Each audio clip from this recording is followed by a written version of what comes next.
The humid air clung to our skin as we stepped onto the tarmac at Rio de Janeiro Galeão International Airport. It was October 14th, 1999, an ordinary Thursday afternoon. Brazil was basking in spring warmth, and families bustled past us, eager to reach their destinations.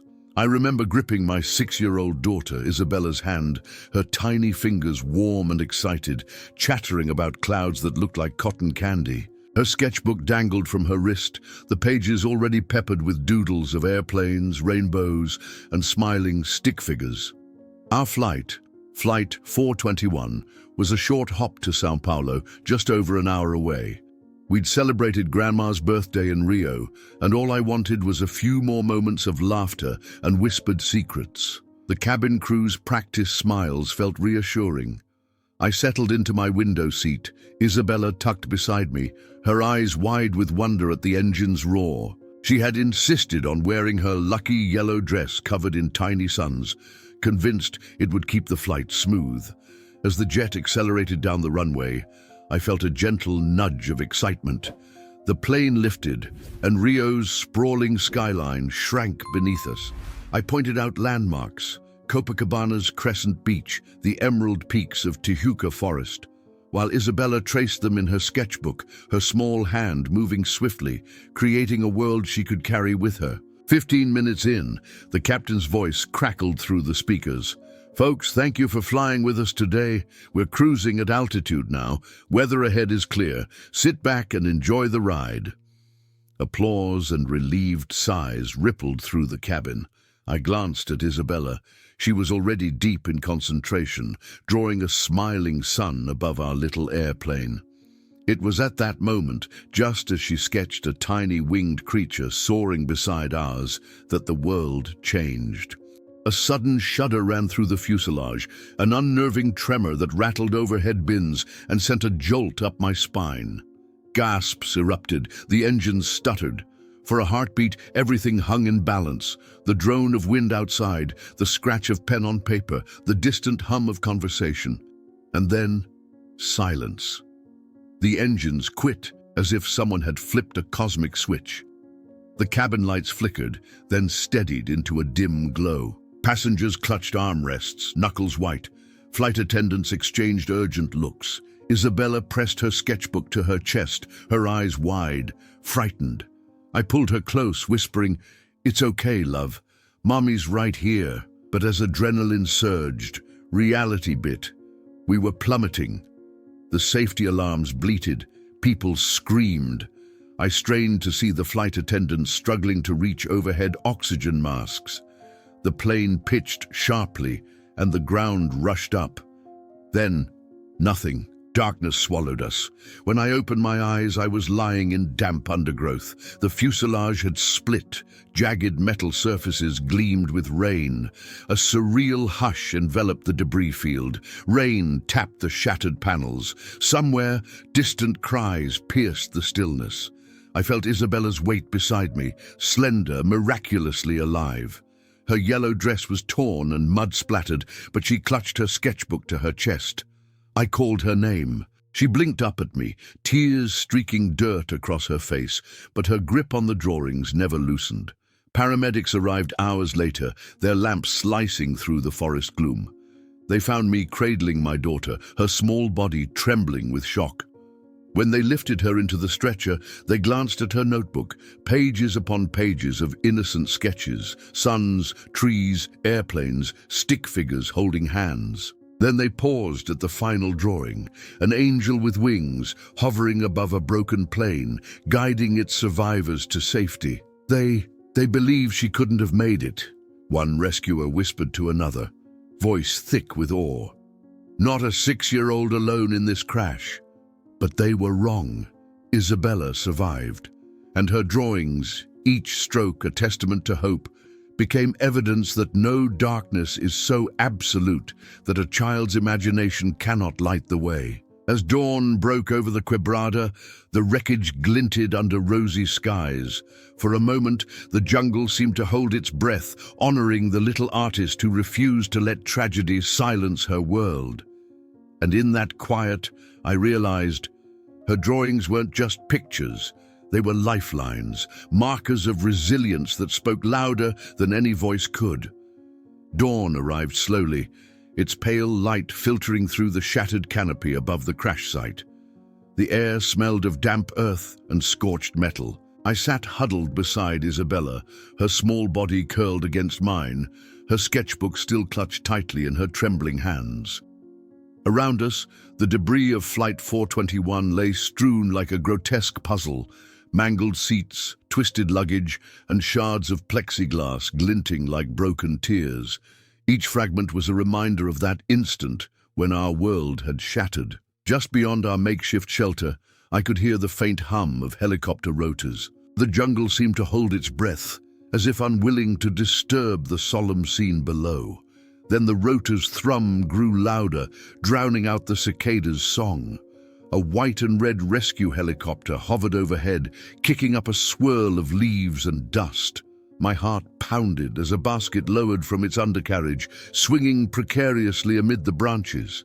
Two rescuers rappelled down, their faces etched with determination and exhaustion. They moved swiftly through the wreckage, scanning for survivors. When they spotted us, one called out, "Over here! We have a child!" Relief flooded me, stronger than any fear. They reached us and gently scooped Isabella into their arms. She lay limp, eyes closed, as they assessed her condition. I stood up, clutching my bleeding arm, as they bound a makeshift bandage around it. "Can you walk?" one medic asked, voice calm but urgent. I nodded, swallowing bile. With their support, I staggered toward the helicopter. The jungle floor was uneven, roots snaking like ancient veins, but I kept my gaze fixed on Isabella's pale face. They placed her on a stretcher and lifted her into the chopper's cabin, then pulled me in after them. Inside, the air smelled of antiseptic and adrenaline. Isabella's eyes fluttered open. She peeked at me, whispered, "I drew an angel for them, Mommy." Her voice was soft, hoarse from shock, yet imbued with that childlike wonder I loved so much. I brushed a strand of hair from her forehead and smiled through tears. "Yes, my love, they saw her. They believe now." The rotors whirred as the helicopter lifted off, climbing toward a clearing where an ambulance waited. Below us, the rainforest receded, its vastness suddenly less terrifying because we were leaving it behind, alive. At the makeshift field hospital, stretchers lined up under canvas tents. The staff moved like clockwork, triaging the injured. I watched as they cleaned Isabella's wounds, wrapping her tiny arm in gauze. Her yellow dress was stained with blood and mud, but the medics treated it with reverence, as though it were talismanic. They had heard of the drawings, that miraculous notebook, and they whispered about the little artist who survived. By midday, she was transferred to a military helicopter bound for Rio. I insisted on going with her. As we lifted off, I caught a glimpse of the crash site below, a scar across the emerald forest, a frozen moment of chaos. But nestled in my arms was hope, fragile yet unbreakable. In the quiet of the helicopter cabin, Isabella opened her sketchbook and began to draw again. Her small fingers traced the outlines of trees, the bending wings of our plane, and the rescuers in their bright uniforms. Each stroke was deliberate, an act of remembrance and gratitude. I watched her, mesmerized by her courage. When we landed at the military airbase outside Rio, ambulances and news crews were waiting. Reporters clamored to interview survivors, but the medics shielded us, prioritizing Isabella's care. At the hospital, doctors confirmed that she had suffered only minor fractures and mild concussion, nothing that would stop her from laughing and drawing again soon. That night, in a private room, Isabella slept while I filled out forms and spoke with investigators. They asked for details. Time of descent, witness accounts, technical failures. I answered as best I could, but my thoughts kept drifting back to my daughter's drawings, the way she captured moments I could barely hold in my memory. Those images were more than sketches. They were proof that even in the darkest moments, a child's spirit could illuminate the path to survival. Over the next few days, I watched news reports that focused on statistics, Fatalities, investigation leads, mechanical anomalies. Few mentioned the 6-year-old who drew an angel, but in the hospital corridors, nurses whispered her story, how she refused to part with her notebook, how she comforted other children, how her innocent artistry became a beacon of hope for an entire rescue operation. I realized then that our journey was only beginning. The crash had tested us beyond measure, but it had also shown us the power of innocence and creativity to transcend tragedy. Isabella's drawings would not only tell our story, they would reshape it, turning a tale of loss into a testament of resilience. That night, I sat by her bedside. She awoke and held out her sketchbook. On the blank page, she drew a tiny helicopter lifting us out of the jungle, the sun breaking through clouds above. She looked at me, eyes shining with quiet conviction. "This is our next chapter, Mommy," she said, and so it was. From the wreckage of Flight 421, a new story took flight, one drawn in pencil lines, fueled by hope and guided by a 6-year-old's unwavering belief that light can always pierce the darkest sky. The hospital room was quiet, except for the steady beep of the heart monitor and the soft rustle of the curtains shifting in the evening breeze. Isabella lay in her pediatric bed, propped up on pillows, her sketchbook balanced on her lap. She traced her pencil lightly over the page, recreating the silhouette of our shattered cabin, now tinted by the haze of memory rather than the grime of jungle debris. Visiting hours were over, but I couldn't bear to leave her side. I pulled a chair close and watched as her small hand trembled ever so slightly, an echo of the tremor we'd felt on the tarmac, now mirrored in her quiet determination. The doctor had reassured us her physical wounds would heal, but her spirit, her heart, needed time and space to find its way back to laughter. Night settled over the city, and the room darkened, save for the glow of a single lamp. I took the sketchbook from her and flipped through the pages. There were drawings of the airplane in flight, engines roaring like dragons, followed by the jagged crash scene, trees reaching down like claws. Then came the gentle helicopter, and finally a series of blank pages, waiting. "Mommy," she whispered, voice husky from sleep, "will they ever search for the black box? I drew it too." I swallowed hard. Hope and fear warred inside me. "Yes, sweetheart," I said, brushing her hair back. "They're looking for it right now. It might explain why our engines died." She nodded, eyes serious beyond her years. "I want to draw it finding us," she said, "so people see we were here." Her words stunned me. This was not just play. It was a ritual of remembrance, a prayer in graphite. The next morning, a team of crash investigators arrived. They were calm and methodical, armed with cameras, measuring tapes, and clipboards. I led them to Isabella's drawings, page by page, while she stood beside me, trembling with pride. Their faces were impassive, but when they saw the angel, they paused, whispering among themselves. I knew they respected the innocence of her vision. Over the next week, the news crews shifted their focus away from the lone miracle child to the mechanics. Engine malfunction suspected, fuel starvation theory, maintenance logs under scrutiny. But in the hospital corridors, nurses still spoke of the girl who drew hope, and patients who overheard our story found courage in her persistence. At home, the nights were the hardest.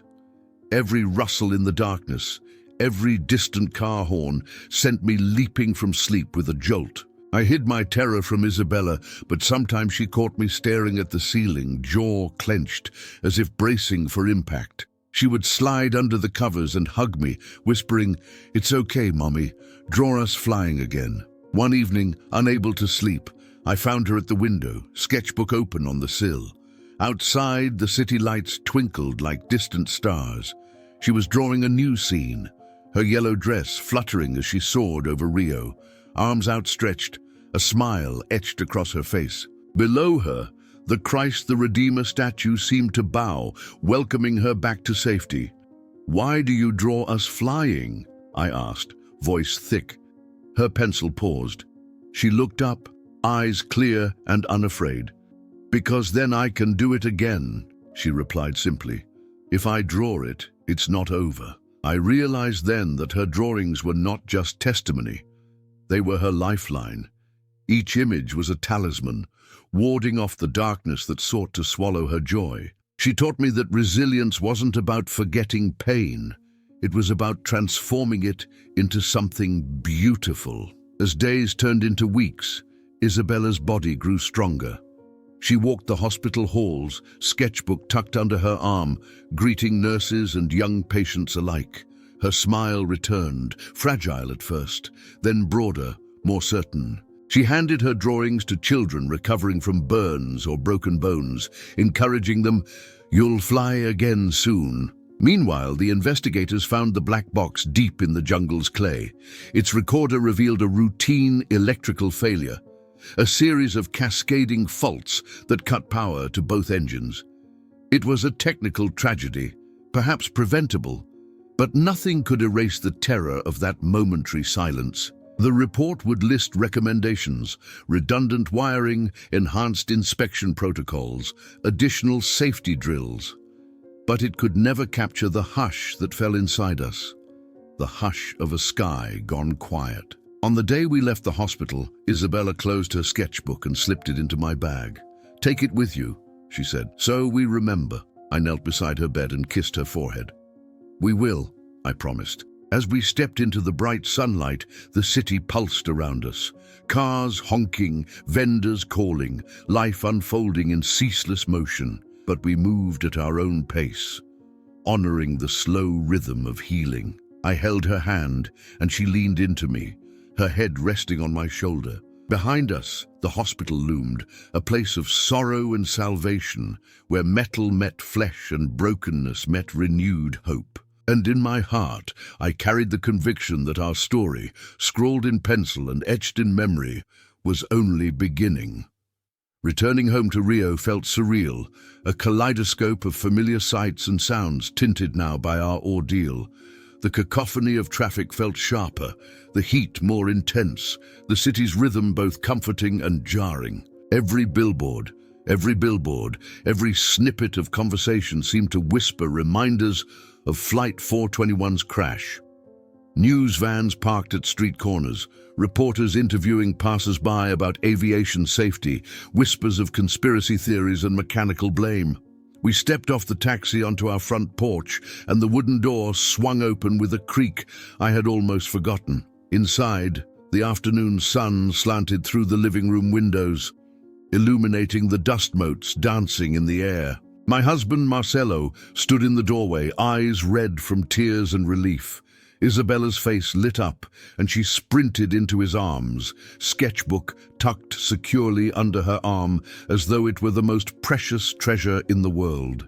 For a moment, the three of us stood in a quiet embrace, the world's chaos held at bay by our sheer presence. Then the phone rang, once, twice, and I knew it was the press. I silenced the ringer before it woke the neighbors. This homecoming was ours alone. The first days were a blur of meals at the kitchen table. Stewed beans, rice, fish grilled over coals, and long silent stretches where none of us knew what to say. Isabella retreated into her room, spread her drawings across the floor, and catalogued them in neat piles. Crash memories, rescue scenes, life after. She touched each page reverently, as if they were fragile butterflies pinned between heavy books. At night, she still woke in a sweat, calling out for me. I would find her clutching the sketchbook, eyes wide with remnants of nightmare. I'd stroke her hair and remind her of the sun's warmth, of wind beneath our wings, of helicopters that came for us. Slowly, her breaths would lengthen, and she'd slide back into sleep. I reached out to a child psychologist recommended by the hospital. Dr. Pacheco's office was cool and minimalist, with fish tanks pulsing like living embers against one wall. He greeted us with calm authority, offering toys and stress balls for Isabella, while I sat stiffly in a leather chair. "Art can be a bridge," he told us after reviewing her drawings. "It lets her process what words cannot. Encourage her to keep drawing, but also give her safe space to talk." when she's ready. We returned home with a plan. Daily art sessions with gentle prompts, and talking sessions where I would share my own fears too. I confessed to her one evening that I still flinched at loud noises, that I woke sometimes convinced the engines had failed again. She listened quietly, her head tilted, then slipped her hand into mine and said, "Mommy, we're safe now. Draw us at the beach." So we drew, a portrait of our family under the sugar-white sands of Copacabana, umbrellas bright as parrot feathers, ocean waves curling like ribbons. The act of creation became both therapy and celebration, mapping a path away from the crash and toward life. Meanwhile, the media frenzy intensified. They plastered her drawings across newspapers, dubbing her the Angel of Flight 421. We agreed to one brief interview, just enough to express gratitude to the rescuers, to urge aviation authorities to improve safety measures, and to request privacy for our healing. But after that, the reporters swarmed like mosquitoes. They staked out our home, lenses peering over hedges, helicopters circling overhead. Each flash of a camera felt like a drill into our renewed serenity. One afternoon, Isabella found me sobbing in the kitchen. The tabloids had broken a story speculating that her drawings were staged, that weak-minded adults had orchestrated a hoax for sympathy. Rage and grief coiled in my chest. I hugged her fiercely and vowed we would not be defined by their cynicism. The next day, with Marcelo's help, we organized a small exhibition at a community center in our neighborhood.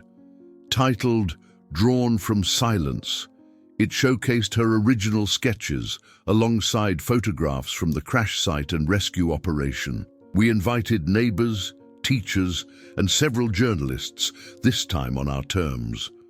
On opening night, the hall thrummed with hushed awe. The dim lighting spotlighted each page, the jagged lines of metal and vines, the tentative sketches of rescuers, the glowing angel rising from ruin. Visitors moved slowly, touching the glass frames reverently. Some wept, others whispered words of encouragement to Isabella, who stood shyly beside me, her yellow dress now spotless, her face radiant. A news crew filmed our statement. "These drawings are not just pictures," I said, voice steady. "They are proof that a child's hope can outshine any disaster. We share them so the world remembers that resilience is real, and so that no parent ever feels alone in fear." The exhibition closed with applause that echoed like thunder in our hearts. As we packed up the last frame, a young girl tugged at Isabella's sleeve. "Your art saved my brother," she said softly. "He had nightmares after his accident, and he loved these drawings." In that moment, I saw the true power of her gift. It was not the headlines, not the angels, but the threads of connection her art wove between broken souls. Through pencil and paper, she had held out a hand and said, "You are not alone." Driving home that night, the city lights blurred into ribbons against the windshield. Isabella dozed in the back seat, clutching her sketchbook. I reached back and slipped it from her arms, opening to the last page, a drawing of our family under a radiant sun, arms entwined, wings unfurled. I smiled through tears. This chapter had tested us with whispers of doubt, shadows of pain, and the glare of unwanted attention. Yet from the silence of that crash, we had raised a quieter, stronger voice, and the echoes, shaped by a child's unwavering belief, would carry us forward into whatever skies awaited. The warm light of late afternoon streamed through our living room windows, casting long shadows that danced across the tiled floor. Isabella sat cross-legged on the rug, her sketchbook open in her lap. I watched her quietly, folding laundry nearby, the mundane rhythm of everyday life a welcome balm after the intensity of our ordeal. Yet beneath the surface, memories stirred like restless birds. Each passing plane overhead sharpened our senses, sending ripples of tension through our chests. One afternoon, as we folded crisp white shirts, the distant roar of engines made us both freeze. Isabella's pencil hovered mid-stroke. "Mommy," she whispered, eyes wide, "draw me landing safely." I exhaled, trying to steady my racing heart. "Okay," I said gently, sitting beside her. Together we drew, an airplane descending into soft cotton clouds, landing smoothly on a golden runway. The sun shone warmly above, and passengers waved as they disembarked. "See?" I smiled. "Safe." Her smile was tentative but real. "Thank you," she replied, and returned to her drawings. That evening, Marcelo surprised us with a small celebration, a picnic on Copacabana Beach. We spread a blanket on the sand, the Atlantic's gentle waves lapping at our feet. Isabella wore her yellow dress, now a symbol of survival and joy, and carried her sketchbook like a talisman. We shared pastel de nata and guaraná, laughing as seagulls cawed overhead. As the sun began its descent, painting the sky in bands of pink and orange, Marcelo held up 2 seashells. "For new memories," he said, pressing one into my hand and handing the other to Isabella. She examined hers, turning it over before slipping it into her pocket. "I'll draw this too," she declared, "so I always remember." Back home, the seashell sat on our mantel, a quiet reminder of resilience born from fear. Isabella sketched its ridges and curves, shading every groove, then placed the drawing next to her crash site pages.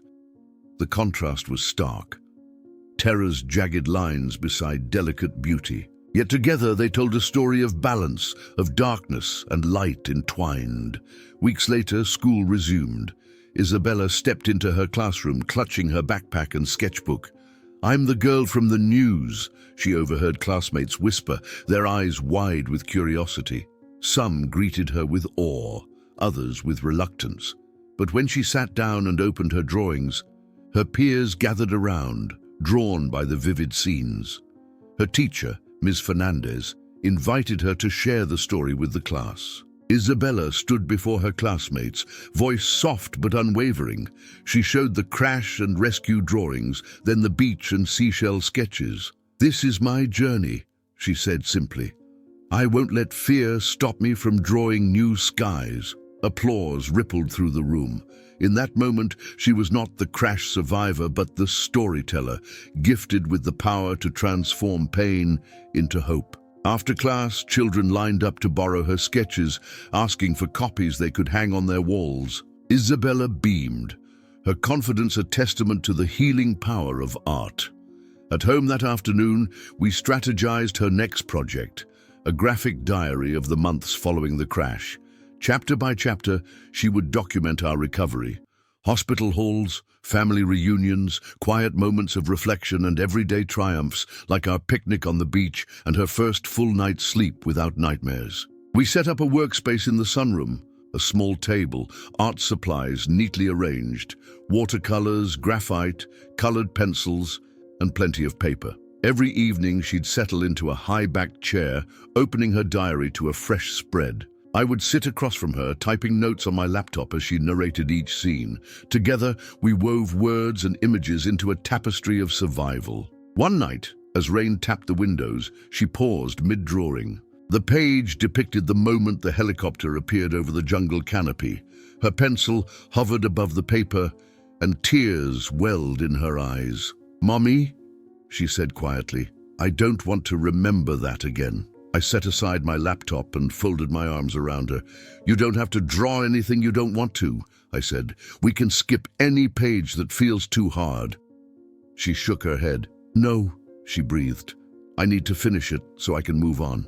Her resolve was fierce. I nodded, pride and love swelling in my chest. The rain strengthened, a drumbeat against the roof.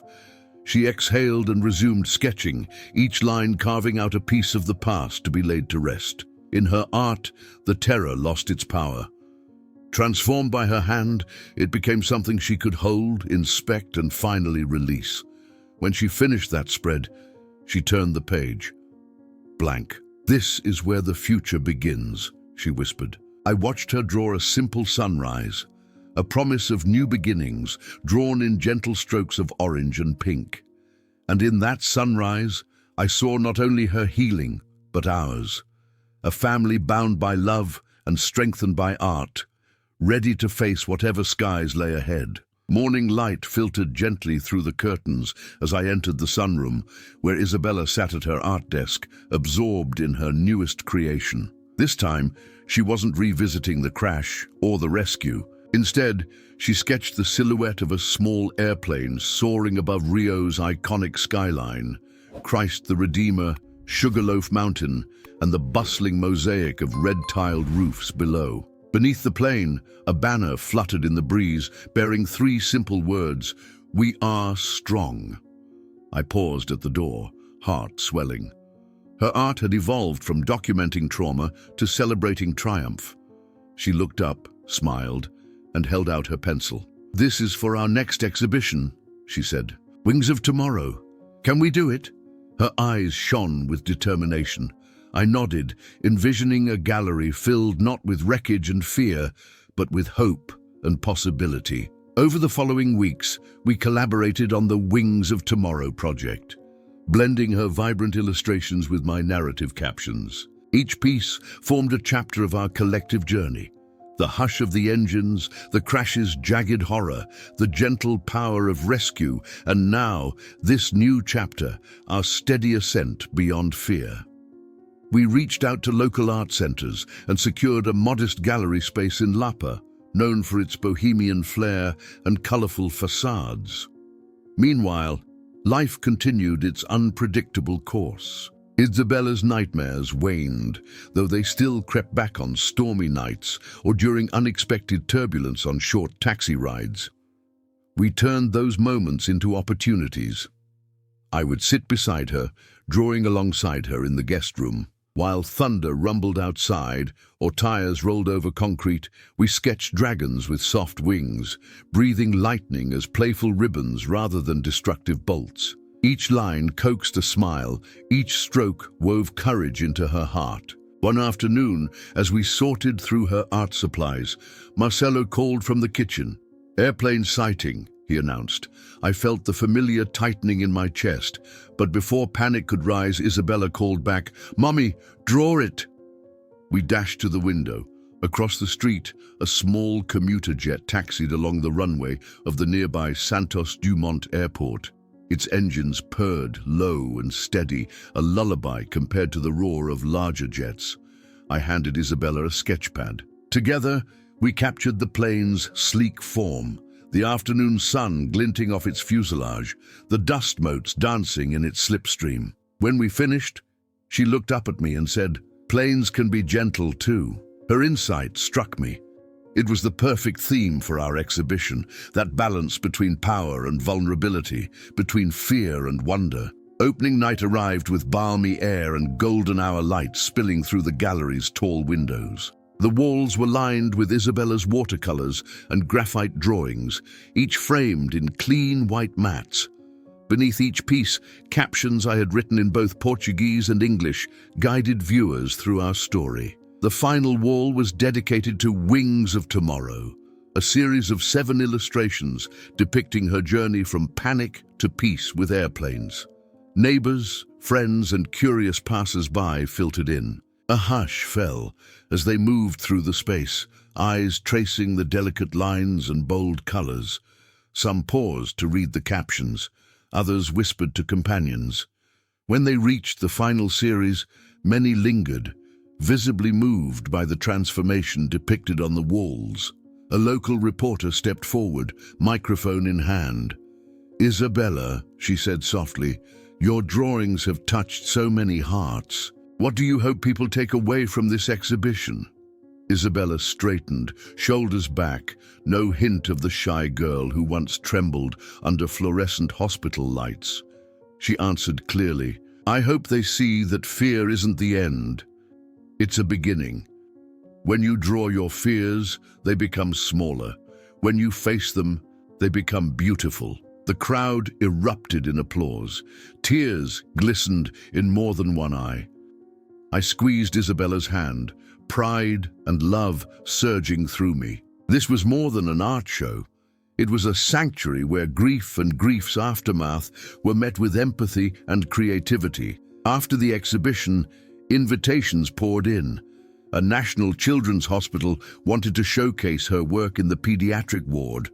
A flight school offered to display her Wings of Tomorrow series in their lobby as inspiration for students. A publishing house expressed interest in turning her graphic diary into a book. Each opportunity felt like another sky opening up before us. Yet despite the acclaim, we remained grounded. Every evening I found Isabella at her desk, sketchbook open to fresh, uncharted pages. Recently, she'd begun drawing what she called dream flights, scenes of families and friends taking to the air, releasing lanterns shaped like airplanes, writing wishes in the sky with colored smoke trails. She drew rivers winding like silver ribbons below, mountains speckled with wildflowers, and oceans dotted with cargo ships carrying hope. One night, as I tucked her in, she pressed her sketchbook into my hands. "These are for you," she said. I opened the pages to find a single drawing, a mother and daughter holding hands on the wing of a jet, soaring above a glowing horizon. Beneath, the words, "Together we fly." I pulled her close. "Yes, my love," I whispered, "together we fly." And so we did, past the echoes of that fateful crash into the vast expanse of promise. With each drawing, Isabella proved that a child's imagination can transform terror into beauty, that resilience can take shape in color and line, and that above all, hope can give wings to the human spirit. The morning of October 14th arrived with a curious stillness.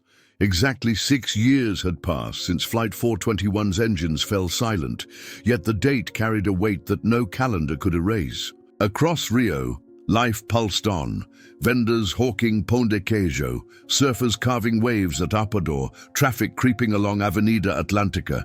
Yet for our family, the day bore a hush of remembrance. Isabella awoke before dawn, as if the date had etched itself into her dreams. She sat on her bed, sketchbook in hand, silhouetted by the soft glow of her bedside lamp. I joined her with 2 mugs of hot cha mate, the steam curling like hopeful whispers between us. "Do you remember?" I asked gently, handing her the cup. She nodded, eyes fixed on a blank page. "I want to draw it all again," she said quietly, "so we don't forget, Mommy." Her courage humbled me. Together, we moved to the sunroom, where a ray of dawn light sliced through the windows. She drew the plane's final moments in graphite, the sudden lurch, the jungle canopy rushing up, the moment before darkness. Then she switched to colored pencil, adding gentle blues and pinks to depict the arrival of the rescue helicopter, its blades like guardian angels cleaving through the green. As her pencil danced, memories surfaced, the smell of burnt circuitry, the taste of fear, the echo of our sobs when we believed our world had ended. Yet with each line she traced, those memories felt less like scars and more like milestones, proof of how far we'd come. By mid-morning, we headed to the community center, where our Drawn from Silence exhibition had its permanent display. The gallery's tall windows glowed with sunlight, illuminating the walls lined with Isabella's work. Museum goers milled about, tourists curious about the little artist, families seeking inspiration, and a handful of former patients from the pediatric ward who came to say thank you. Isabella guided a small group of children through her drawings. She spoke of fear as a visitor, a challenge to be met, not a fate to surrender to. She showed them her sketches of the rescue, explaining how the medics became her heroes. One little boy with a cast on his arm listened intently, then shyly offered her a crayon he carried in his pocket. She accepted it with a smile, encouraging him to add his own drawing to her sketchbook, a banner for courage written in crayon red. Watching her, I felt a swell of pride so profound it almost stunned me. My daughter, once curled in terror amid twisted metal, had become a beacon of hope for others. Her art had transcended our ordeal. It now uplifted strangers in need of light. After the exhibition, we walked along the waterfront. The breeze off Guanabara Bay carried a soft salt tang, and pelicans skimmed the water's surface, wings tipped with sunlight. Isabella held my hand, sketchbook tucked under her arm, as we paused by a cluster of street artists painting murals on a concrete breakwater. She knelt to watch them, a riot of colors and shapes dancing across the wall. One artist, a tall man with paint-splattered jeans, noticed her interest and beckoned her closer. "Would you like to add a sky?" he asked, offering her a brush dipped in cobalt blue. Her face lit up. With measured strokes, she painted a sweeping arc of sky above the mural's silhouetted cityscape. The artists cheered, clapping as she finished. In that spontaneous gesture, she stitched herself into a larger tapestry of creativity, no longer defined by tragedy, but by the boldness to shape her own world. As dusk settled, we returned home. The city lights blinked on, and the stars blinked awake overhead. That night at dinner, I proposed a new family tradition. Every October 14th, we would gather around a canvas, blank, wide, inviting, and paint our hopes for the year ahead. Isabella grinned and sketched 3 interlocking hearts on her napkin, each labeled love, art, and bravery. Later, as she drifted off to sleep, her sketchbook lay open on her bedside table. I closed in for one last look at the day's masterpiece. A rescue helicopter hovering over a scarred jungle, beams of light scattering darkness. Beneath it, in her neat handwriting, the words, "Never silent," stood as both a promise and a challenge. I whispered a prayer of gratitude for the rescuers who dared to descend into the unknown, for the artists who offered new skies, and for the child who believed that drawing fear could make it small. In that moment of quiet reflection, I understood that our journey was never about forgetting the silence, but about finding our voice within it. Morning light filtered through the curtains, and with it came the distant hum of a Cessna overhead, an everyday sound now tinged with possibility instead of dread. Months had passed since our Wings of Tomorrow exhibition, and life had settled into a new rhythm. Isabella's nightmares were rare visitors, her laughter more common than her tears, and her sketchbook filled with visions of discovery rather than desperation. That day, Marcelo surprised us with a trip to a local flight school, nestled on the outskirts of Rio. We arrived at the small, single-runway airstrip just as the sun climbed above the Sugarloaf's peak, painting the sky the same rosy hue Isabella used in her sunrise drawing.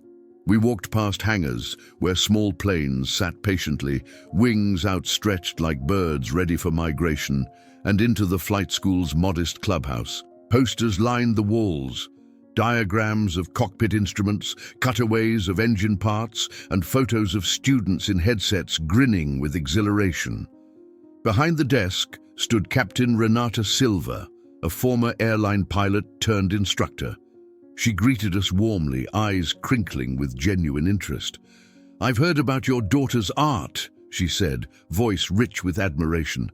"I'd like to offer her a basic introductory flight. On me. Consider it a lesson in reclaiming the sky." Isabella's eyes widened. Cockpits had once been chambers of terror. Now they could be rooms of triumph. She nodded eagerly, heart pounding with anticipation. I felt a lump in my throat, fear and pride entwined. But I squeezed her hand and smiled. Captain Silver led us to a bright yellow Skyhawk, its exterior gleaming under the morning sun. Isabella climbed into the right seat, her legs dangling above the floor, and strapped herself in. I settled into the left seat, Marcelo behind the camera. The instructor's calm confidence was infectious. She ran through the pre-flight checks with steady hands and clear explanations, showing Isabella how to test the flaps, check the oil, and interpret the altimeter's silent language. Then, with a final nod, she radioed the tower and the engines roared to life, steady, powerful, and reassuring. The vibrations rumbled through the fuselage in a friendly way, as if the plane itself were welcoming us back. Isabella's knuckles whitened on the yoke for a moment, then relaxed as she exhaled. As we taxied to the runway, Captain Silva pointed out landmarks: Copacabana's ivory beaches, the mosaic-tiled hills of Santa Teresa, the shimmering arc of the Olympic Boulevard. Isabella traced each memory in her mind, overlaying it with the new thrill of flight. "Ready?" the instructor asked softly. Isabella nodded, eyes bright behind the headset. The Skyhawk accelerated and we lifted smoothly into the blue. The city unfurled below like a living map, roads twisting through emerald forests, skyscrapers sparkling like beacons, the bay pulsing with boats and barges. Tears pricked my eyes as I watched my daughter transform before me. Where once she had lived in fear of every rumble, now she leaned forward, pencil and sketchbook ready on her lap.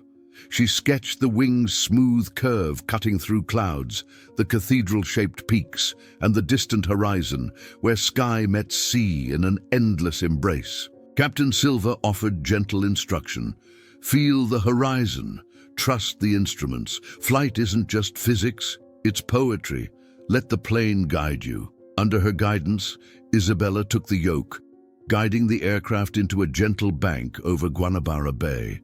My heart pounded in tandem with the throbbing propeller. She guided us like a maestro, confident and precise, her courage drawn in every graceful arc. After a few minutes, Captain Silver handed control back and then shut down the engine. Silence returned, but it was a different silence now, one of peace and awe. Isabella unstrapped, glowing with triumph, and clutched her sketchbook to her chest. "That was beautiful," she whispered, voice trembling with joy. Later, in the clubhouse, we toasted the flight with fresh squeezed juice and empanadas. Isabella showed Captain Silver her drawings of the flight. The plane's silhouette against the sunrise, the city as a miniature playground below, and a final image of herself and me standing on the wing, arms outstretched like pilots of possibility.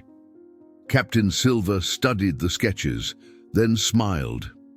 "You've earned your wings, young artist," she said.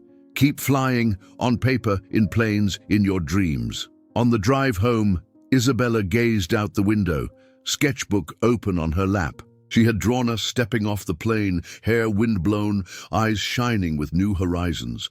Beneath she wrote, "The sky is ours again." That night, as I tucked her into bed, she whispered, "Mommy, today I wasn't scared. I was free."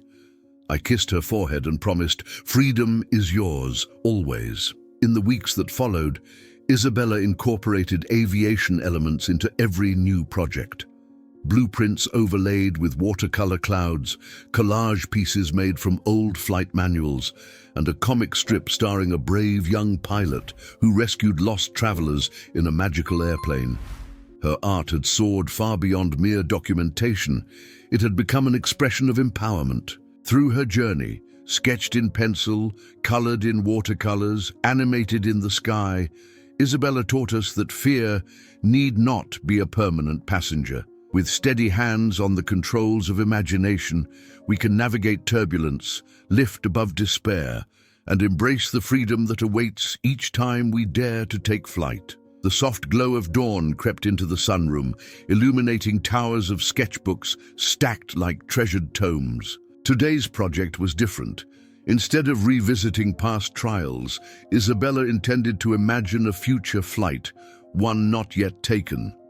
She had titled the blank spread before her, "Destinations Unknown." I poured 2 mugs of steaming cha mate and joined her at the table. The air smelled faintly of pencil shavings and watercolor palettes. Creative possibilities waiting to be set free. Isabella tapped her pencil against the page, eyes bright with anticipation. "Where should we go first?" I asked. She considered the question, then sketched a winding flight path, arching over an ocean and disappearing into distant clouds. Along the route, she drew icons of places she dreamed to see. Cherry blossoms in Japan, snow-capped peaks in the Andes, lantern-lit streets in Chiang Mai. Beneath each icon, she inscribed hopeful phrases: new beginnings, quiet strength, shared stories. Her ambition was infectious. Together, we dove into research. Vivid photographs of sakura trees in full bloom, videos of condors soaring over Machu Picchu, travel blogs describing the aroma of street food markets. As we gathered inspiration, Isabella's drawings grew richer. Delicate cherry blossoms drifting in pink flurries, ancient stone terraces etched into emerald mountains, paper lanterns drifting into an indigo sky. For hours, she worked, her pencil lines confident and sure. I typed beside her, crafting captions that wove her dreams into narrative threads, how witnessing the ephemeral beauty of cherry blossoms could teach us to cherish fleeting moments, how soaring above the Andes could remind us that strength is found in rising above adversity, how sharing stories under lantern light could connect hearts across cultures. Late afternoon found us exhausted, yet exhilarated.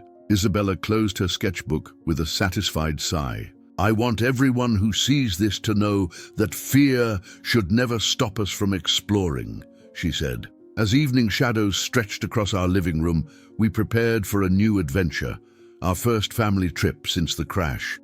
We had booked tickets to Tokyo for the upcoming spring, an ambitious leap from paper dreams to real-world discovery. Packing suitcases became an act of celebration. Pastel-dyed scarves, lightweight jackets, and a special case just for Isabella's sketchbooks and watercolors. On the flight to Japan, Isabella sat by the window, sketchbook open on her tray table. She drew the sunrise cresting the Pacific, bands of amber and rose, while I held her hand as the engines hummed steadily, a familiar reassurance. When the cabin lights dimmed for landing, she traced the city lights below, mapping her sketched horizon onto the real world sprawling beneath us. Tokyo dazzled us with neon-lit streets and quiet shrines. Under a canopy of cherry blossoms at Ueno Park, we spread a blanket and sketched petals drifting on the breeze, laughter echoing around us as families picnicked in the soft pink rain. At the foot of Mount Fuji, we rented bicycles and pedaled along lake shores, sketching the mountain's reflection in still water. Each new sight sparked a cascade of images in Isabella's mind, her hands translating wonder into art. One evening, in a narrow alley lined with paper lanterns, we dined at a tiny izakaya. Steaming bowls of ramen warmed our hands as we shared drawing prompts. Draw the howl of a distant train, the curve of a neon sign, the way the lantern light sculpted shadows on cobblestone. Isabella's sketches filled page after page, each stroke a testament to newfound courage. On our final morning, we took an early bullet train to Kyoto. The train's sleek form glided through countryside fields bathed in golden light. Isabella sketched the interior, the soft hum of seats, the blurred landscape sliding past, and then turned to the view beyond, rolling hills, temple rooftops peeking through mist, swaying bamboo groves. As the train slowed, she closed her sketchbook and took a deep breath. This, she said, voice soft, was worth all the fear. That afternoon, beneath the vibrant torii gates of Fushimi Inari Shrine, she made her first wish on a wooden Ima plaque. May every child find the courage to draw their own horizons. Back home in Rio, our walls filled with new artwork, cherry blossoms drifting above Sugarloaf Mountain, Mount Fuji mirrored in Guanabara Bay, lantern-lit alleys alongside Copacabana's promenades. Our memories and her drawings entwined, creating a bridge between fear's silence and the symphony of discovery. Through Isabella's journey, from the hush of an in-flight engine shutdown to the roar of global exploration, we learned that courage is not the absence of fear, but the ability to let hope chart our course. Each destination, sketched or lived, became a marker on our expanding map of resilience. And in every drawing, every adventure, we carried with us the enduring lesson she impressed upon us with her pencil, that the sky is not a cage, but an open invitation, and that with art as our compass, we can soar beyond terror toward all the unknown wonders that await. The familiar ache of jet lag tugged at our limbs as we stepped off the last flight back into Rio's humid embrace. Our Kazuhito-scented souvenirs and sakura pink sketches still fresh in our minds. We returned not only with mementos, but with renewed purpose. Over dinner that first night back, I watched Isabella trace the rim of her soup bowl, her eyes distant. "I want to give back," she announced between spoonfuls, not just through art, but by helping others who are scared to fly. Her conviction struck me like sunlight through clouds. The next morning, we visited a local non-profit called Wings of Welcome, which offered emotional support and orientation to nervous flyers, children, the elderly, and refugees traveling to new homes. The office, tucked into a pastel-colored colonial house in Santa Teresa, buzzed with activity. Volunteers organizing luggage tags, therapists preparing calming playlists, and a chart on the wall listing upcoming group flights. We were greeted by Mariana, the program's coordinator, whose warm smile and gentle manner immediately put us at ease. She ushered us into a cozy room, lined with plush armchairs and low tables strewn with craft supplies. "Here," she said, handing Isabella a box of chalk pastels, "we help our guests paint their fears away before they board. Would you like to lead a workshop?" Isabella's eyes lit up. Over the next hour, she arranged chairs in a circle, placed her sketchbooks at the center, and invited participants, young children clutching patterned teddy bears, college students clutching passports, and an elderly man adjusting his hearing aid, to introduce themselves and share what scared them most about flying. One little girl confessed she feared the roar of engines. A young woman trembled as she spoke of being alone in a strange country. An expectant mother whispered that she worried about turbulence harming her unborn child. Isabella listened patiently, then passed out paper and pastels. "Draw what you wish the sky could look like," she encouraged softly. At first, hesitant pencils wavered, but soon vibrant colors blossomed on paper. Turquoise clouds shaped like pillows, golden sunbeams weaving through islands, rainbow trails guiding plains. The room buzzed with tentative laughter as participants shared their art and described how painting made their fears smaller. I watched in awe as my daughter guided them. "Hold your pencil like you hold hope," she said to a teenage boy whose sketch depicted a dark storm. "Use white to show your brightness." She pointed out strengths: bold strokes, gentle curves, expressive color, and by the end, even the most fearful faces bore faint smiles. When the workshop ended, Mariana embraced Isabella. "You have a gift," she said. "You've helped more people today than you know." Isabella beamed, her shy pride overcoming any lingering doubt. Over the following weeks, Wings of Welcome adopted Draw Your Wings as a permanent program, with Isabella's art therapy workshops scheduled before every charter flight. She co-designed a coloring booklet featuring airplanes with friendly faces and onboard characters, medic parrots, navigator cats, and co-pilot mice to make the cabin less intimidating. Volunteers reported calmer boarding queues and fewer tears among first-time flyers. At home, Isabella reflected quietly in her sketchbook, a single drawing of an open hand releasing a paper airplane, its trail forming hearts.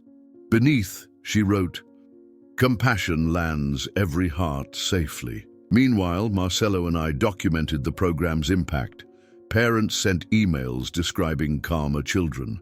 Adult refugees wrote of newfound confidence. We began drafting proposals to share Draw Your Wings with airlines across Brazil. The idea that a 6-year-old's simple act of compassion could transform the flying experience for so many seemed almost surreal.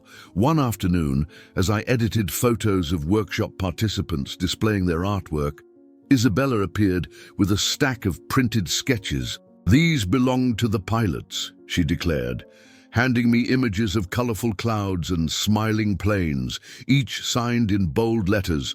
"Flight crew of 421, thank you for our safety." She wanted the actual airline's pilots to see how their crew had inspired hope. With her encouragement, we arranged a meeting with the airline's customer relations team. In a sleek office overlooking Rio's runway, Isabella presented her gifts: frame drawings, coloring book prototypes, and a heartfelt letter. She spoke in her clear, unwavering voice about fear, survival, and the power of art to soothe anxiety. Airline executives exchanged impressed glances, touched by her sincerity. By the meeting's end, they pledged to pilot test Draw Your Wings kits on select domestic routes, complete with pastel sets and guided drawing activities during flight preparation. Leaving the airport, Isabella turned to watch a departing jet ascend into the clouds. She sketched the scene in her notebook, its flame-orange contrails trailing like ribbons, and said, "Every plane that leaves now carries a little less fear on board." That night, I tucked her into bed and kissed her forehead. Her last image before sleep was a simple sketch. 2 hands, one large and one small, releasing a flock of paper airplanes into a starry sky, each plane bearing a heart. In that gentle tableau, I saw the culmination of her journey, how survival had blossomed into service, how art had anchored compassion, and how a child's pure heart could mend the collective fear of countless travelers. And as she slept, her dreams unfolded in vibrant wings, ready to lift her and everyone she touched into a future unburdened by silence. The morning sun poured through our kitchen windows, painting gold bands across the table where piles of letters and printed emails lay scattered. Marcelo sipped his coffee, head buried in a proposal for a new children's book, while I reviewed messages from readers around the world. But it was Isabella who drew my attention. She sat at her easel by the bay window, brush in hand, creating a mural-sized painting that filled an entire sheet of watercolor paper. Her latest project was something she called Skyline of Stories, a collaborative tapestry of moments collected from people whose lives her art had touched. Across the spread, tiny vignettes emerged. A father in Brasilia who had overcome his fear of flying long enough to visit his daughter abroad. A refugee girl who used "draw your wings" to cope with her first flight to safety. Even the young students at the pediatric ward who found solace in her angel sketches. Each anecdote was represented by a small scene: a mother holding her child on a boarding ramp, a boy drawing clouds from the wings of an Airbus, a group of flight attendants reading her coloring booklet together as she painted, her brow furrowed with concentration. "Mom," she said softly, "I want people to see that art doesn't just capture one story. It weaves them all into something bigger." I leaned over her shoulder and traced the gentle curves of her brushwork. "It's beautiful," I whispered. "You're giving everyone who fears flight a place in your story." That afternoon, we traveled to São Paulo for a meeting with a publishing house interested in turning Isabella's graphic diary and Skyline of Stories mural into a hardcover anthology. The publisher's office overlooked Avenida Paulista, its windows framing the pulse of Brazil's financial heart. Seated around a glossy conference table, we shared Isabella's artwork, proposed chapter layouts, and discussed distribution plans. Isabella spoke clearly about her vision, to pair each chapter of her diary with real-life testimonies so readers, children and adults alike, could see their own struggles reflected in her lines and colors. The editors were captivated. "Your story transcends tragedy," one remarked. "It's a roadmap for resilience." They agreed to release the bilingual edition, English and Portuguese, to honor both the language of her survival and her Brazilian heritage. Contracts were signed, and a release date was set for the anniversary of Flight 421's crash in October. Back in Rio that evening, excitement buzzed through our home. Isabella stayed up late, working on new sketches, intricate borders for each chapter, watercolor accents to separate segments, and hand-lettered titles that danced across the page. I typed feverishly, shaping her words into flowing prose that matched the warmth of her illustrations. In the weeks that followed, promotional events brought us back to São Paulo and Brasilia. Bookstores hosted launch parties where children lined up to meet the angel of Flight 421. Isabella sat beneath a canopy of painted clouds, signing copies of the book and drawing personalized sketches for each young reader. Parents told her how her drawings had soothed their anxious children before flights. Young artists shared how her journey inspired them to pick up a pencil and draw their own fears away. Each interaction filled her heart and fueled her determination to keep creating. Meanwhile, the airline that had adopted the Draw Your Wings program invited us to film a short documentary on board one of their newest jets. We traveled with a small crew, a director, a cameraman, and a sound technician. Isabella led a pre-flight workshop in the boarding lounge, teaching families how to sketch soothing skies and friendly clouds. As the camera rolled, she guided hands, young and old, over pastel sticks, showing them that art is less about perfect technique and more about sharing hope. Once aboard, she set up her easel in the galley and painted live as the plane ascended. Through tinted windows, the city lights twinkled like distant stars. Her strokes captured the glow of Rio below, the pallid moon overhead, and the quiet confidence of travelers who watched her work. Flight attendants gathered around, smiling as they saw her transform blank pages into vibrant skies. The documentary titled Drawing Courage, the Isabella Martins story, aired on Brazil's national network, reaching millions of viewers and igniting conversations about mental health, child empowerment, and the healing power of creativity. Amid this whirlwind, I watched my daughter with awe.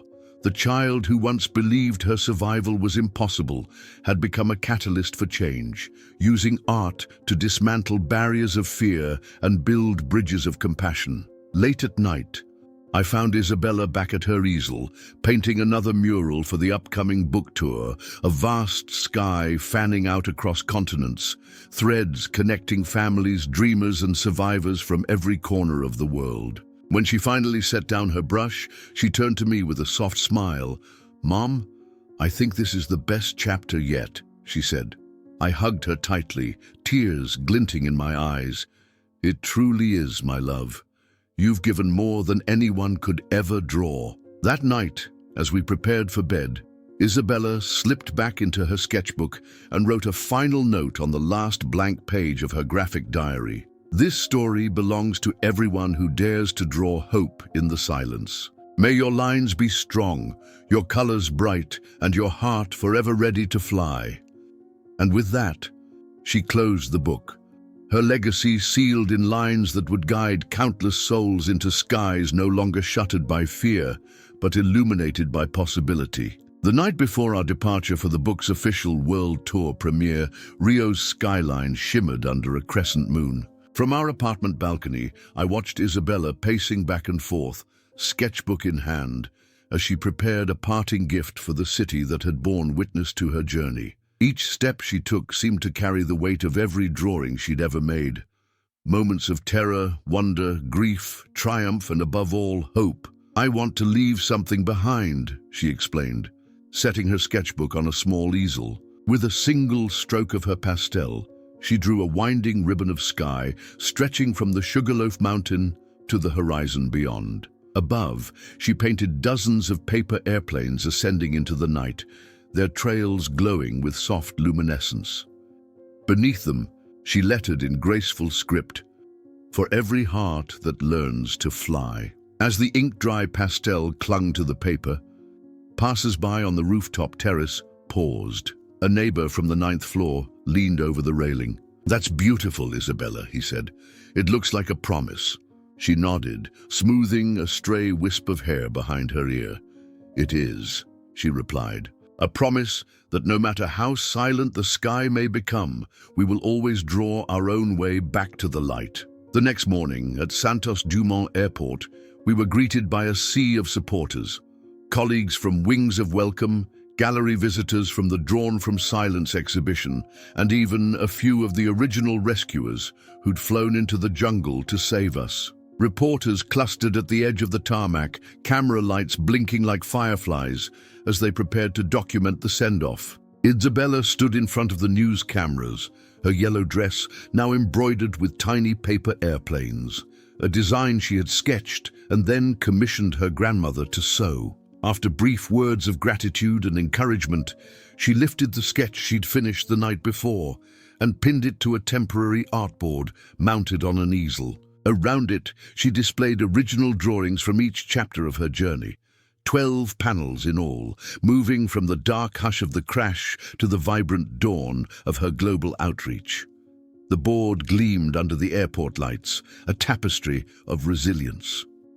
As the final boarding call echoed through the terminal, Isabella turned to me, her eyes shining with anticipation. "Mom, this isn't farewell," she said softly. It's a beginning.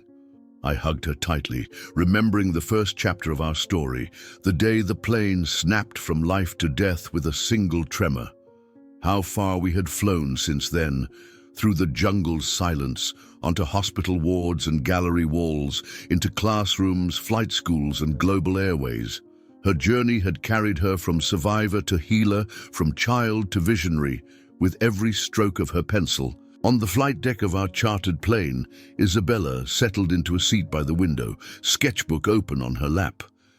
Below us, Rio's landscape stretched into a vast mosaic of green hills, silver waterways, and concrete veins of highways. She dipped her pastel into cobalt blue and began to draw the world unfolding beneath her, the same world she had once believed would close its skies forever. During the flight, the cabin lights dimmed, and the sound system played a gentle orchestral arrangement of songs about flight and freedom. Passengers, many of them friends we'd made through Draw Your Wings, smiled as they glanced at Isabella's sketches floating across the overhead bins. A pastel phoenix rising, a flock of paper cranes circling a golden sun, a child sketching her own path through the clouds. Toward the end of the flight, the captain's voice came over the intercom. "Ladies and gentlemen, thank you for flying with us. Our next stop is Lisbon, where we'll begin the European leg of our story." The applause was warm and genuine. Isabella looked up from her drawing, her face alight with wonder. Before the doors opened, she rose and walked to the front of the cabin. Clearing her throat, she said, "I began drawing because I needed to survive, but now I draw because I believe in the power of hope. Wherever you go, on planes, in towns, across oceans, let your art carry you beyond fear." Her words drifted through the cabin like a benediction. I watched her return to her seat, her small frame silhouetted against the sky that now carried her story around the world. In the weeks that followed, the For Every Heart That Learns to Fly World Tour launched in Lisbon, then Paris, New York, Tokyo, and beyond. At each stop, Isabella's 12-panel tapestry was displayed alongside local testimonials. Stories of refugees reunited with families, children conquering anxieties, and artists finding new wings in her example. Workshops, lectures, and collaborative art projects sprung up in museums, schools, and airports alike, each one a testament to the universal language of resilience she had unlocked. Back home in Rio, Marcelo and I watched her journey unfold through postcards, video calls, and social media posts. Yet despite the distance and the whirlwind of acclaim, we knew that her true legacy wasn't fame. It was the countless hearts she had gently coaxed skyward with nothing more than paper, pastels, and the unshakable belief that hope can take flight in the smallest of hands. Years later, when Isabella became a mentor to young artists at international art academies and organized annual Skyward Promise festivals in cities around the globe, she would always trace her path back to that first drawing in the jungle. The angel who guided her through darkness, the promise she pinned to a makeshift easel in her family's living room, and the unbroken line from fear to freedom she had drawn with her own hand. And in every whisper of wind against the wings of an airplane, every child's crayon on paper, and every dawn's soft glow over the horizon, her story lived on. A testament that, no matter how silent the sky may grow, the human spirit will always draw its way back to the light.